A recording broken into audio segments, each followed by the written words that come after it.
Tinapos na. Kim at Paulo, kumpirmadong may relasyon.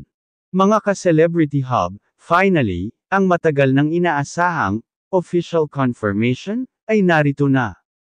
Kim Chiu at Paulo Avellino, kumpirmadong may relasyon na. Walang labis, walang kulang, seryoso sila sa isa't isa. Matapos ang mga linggong punong-puno ng kilig at tsismis, hindi na kayang itago ni Kim at Paulo ang kanilang nararamdaman. In an exclusive interview, diretsahan na nilang inamin na sila nga. Oo, may relasyon kami. Hindi na namin kayang itago. Kami na. Walang paligoy-ligoy, walang problema sa pag-amin. Ang mga fans, halos magka-crush overload sa kilig. Ang tanong na matagal na pinag-uusapan ng netizens, are they together? Ngayon, may sagot na. Ayon kay Paulo, it's a new chapter for us. We're happy and we want to take things slow but steady.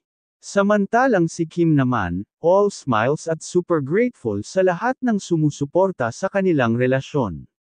Finally, we can be open about it. I'm thankful for everything we've shared, sabi ni Kim. Ang ilan naman sa mga merits ay nagsasabing, hindi na kami magtataka kung next step nila ang engagement. Kim Pao forever. At sa kabila ng lahat ng chismis, this couple has shown the world that true love doesn't need to be hidden. So, mga ka-Celebrity Hub, ano ang masasabi niyo sa finally confirmed Kim Pao relationship? Laging abangan ang susunod na mga chapters ng kanilang love story, because the journey has just begun.